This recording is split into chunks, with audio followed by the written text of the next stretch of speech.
पंतप्रधान नरेंद्र मोदी यांनी देशाला उद्देशून एक आवाहन केलं। त्यांनी म्हटलं की इंधन वाचवण्यासाठी वर्क फ्रॉम होम करा, सार्वजनिक वाहतुकीचा वापर करा, वर्षभर सोनं खरेदी करणं टाळा आणि लग्नासाठी किंवा सुट्ट्यांसाठी परदेशात जाऊ नका। या आव्हानानंतर विरोधी पक्षातील नेत्यांनी ठिकठिकाणी प्रतिकात्मक आंदोलन केली, तर काही नेत्यांनी तिखट प्रतिक्रिया दिल्या। पण प्रश्न असा पडतो की ज्या देशाचा परकीय चलन साठा 700 अब्ज डॉलर्सच्या घरात आहे, त्या देशाच्या पंतप्रधानांना अचानक काटकसर करण्याचं आव्हान का करावं लागतंय?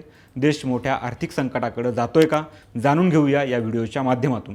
नमस्कार, मी संतोष, तुम्ही पाहताय थोडक्यात। भारताच्या इतिहासात जेव्हा जेव्हा पंतप्रधानांनी जनतेला त्याग करण्याचं आव्हान केलं आहे, त्यामागं नेहमीच एखादं मोठं संकट असल्याचं कारण होतं। 1965 मध्ये भारत-पाक युद्धामुळे अन्नधान्याचं मोठं संकट देशावर होतं। त्यावेळी तत्कालीन पंतप्रधान लाल बहादूर शास्त्री यांनी देशाला दर सोमवारी संध्याकाळी उपवास करण्याचं आवाहन केलं होतं। अशीच परिस्थिती 1990 मध्ये गल्फ वॉर म्हणजेच आखाती युद्धाच्या वेळी निर्माण झाली होती। कच्च्या तेलाच्या किमती गगनाला भिडल्या होत्या।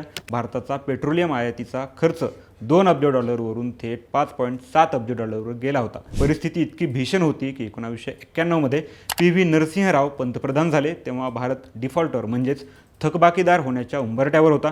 मात्र मनमोहन सिंगांच्या आर्थिक सुधारणांनी देशाला त्यावेळी सावरलं। आज आपण पुन्हा एकदा त्याच वळणावर येऊन थांबलोय का, असा प्रश्न निर्माण होतोय। आज भारताकडे 700 अब्ज डॉलर्सचा परकीय चलनसाठा आहे, मात्र आज आपली ऊर्जेची गरज वाढली आहे। इलेक्ट्रॉनिक्स आणि सोन्याच्या आयातीचं प्रमाण वाढलं आहे। आपण जेवढी निर्यात करतो त्यापेक्षा कितीतरी जास्त आयात करतो, म्हणजेच व्यापार तुटीचं प्रमाण वाढलेलं दिसून येते। 2025-26 या वर्षाची आकडेवारी बघितली तर यामध्ये ही तूट 333.2 अब्ज डॉलर इतकी मोठी आहे। आंतरराष्ट्रीय बाजारात भारत जेवढं कमावतो त्यापेक्षा अधिक जास्त खर्च होत असल्याचं आकडेवारीवरून दिसून येते। पंतप्रधान नरेंद्र मोदी यांनी नुकतंच देशभरातील नागरिकांना सोनं खरेदी टाळण्यासह पेट्रोल डिझेलचा वापर कमी करण्याचं आवाहन केलं होतं। त्यानंतर आता खुद्द पंतप्रधान मोदी यांनीही आपल्या ताफ्यातील वाहनांची संख्या कमी करण्याचा निर्णय घेतलाय। त्यांच्या या निर्णयाला देशातल्या अनेक राज्यातील मुख्यमंत्री आणि मंत्र्यांनी समर्थन देत आपल्याही ताफ्यातील वाहनांची संख्या कमी करण्याचा निर्णय घेतल्याचं दिसून येतंय। एवढंच नाही तर काही मंत्र्यांनी इंधनावरील वाहनांचा वापर सोडून इलेक्ट्रिक वाहनांना प्राधान्य दिल्याचं दिसून येतंय। पंतप्रधान नरेंद्र मोदींच्या काटकसर करण्याच्या आव्हानानंतर आता योगी सरकारनेही उत्तर प्रदेशात हायब्रिड वर्क मॉडेल लागू करण्याचा मोठा निर्णय घेतला आहे। याबरोबरच सरकारी ताफ्यातील वाहनांमध्ये 50% कपात करण्याचा निर्णय घेण्यात आलाय। पंतप्रधान मोदींच्या या बचतीच्या आव्हानामागं सर्वात मोठं कारण आहे पश्चिम आशियातील युद्ध। अगोदरच रशिया युक्रेन युद्धामुळे जागतिक बाजारामध्ये पडझड सुरू होती।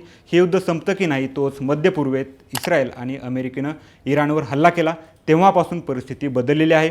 तसंच अमेरिकेचे राष्ट्राध्यक्ष डोनाल्ड ट्रम्प यांनी अमेरिकन बाजारात भारतीय वस्तूंवर मोठ्या प्रमाणावर इम्पोर्ट ड्युटी आकारली होती।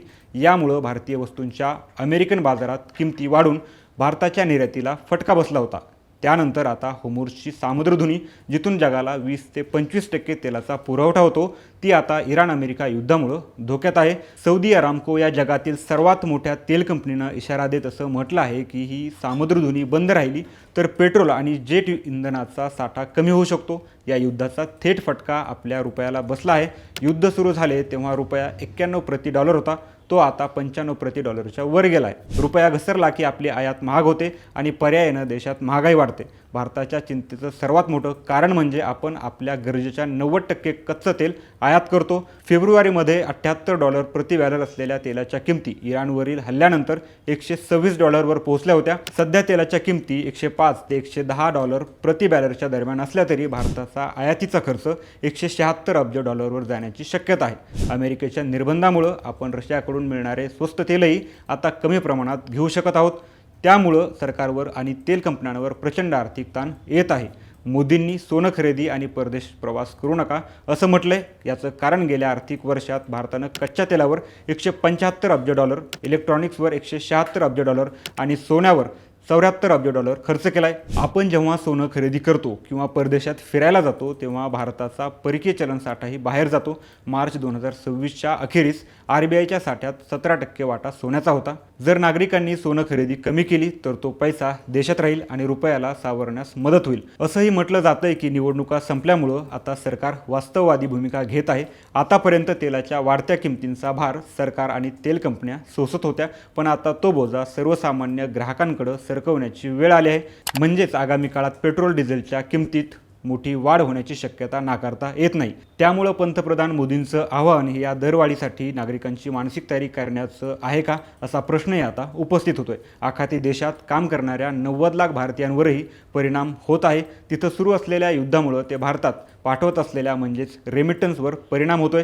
तसंच परदेशी गुंतवणूकदारांनाही भारतीय शेअर बाजारातून मोठा पैसा काढून घेतला आहे, ज्यामुळे 2 दिवसांपासून बाजार कोसळताना दिसून येतोय।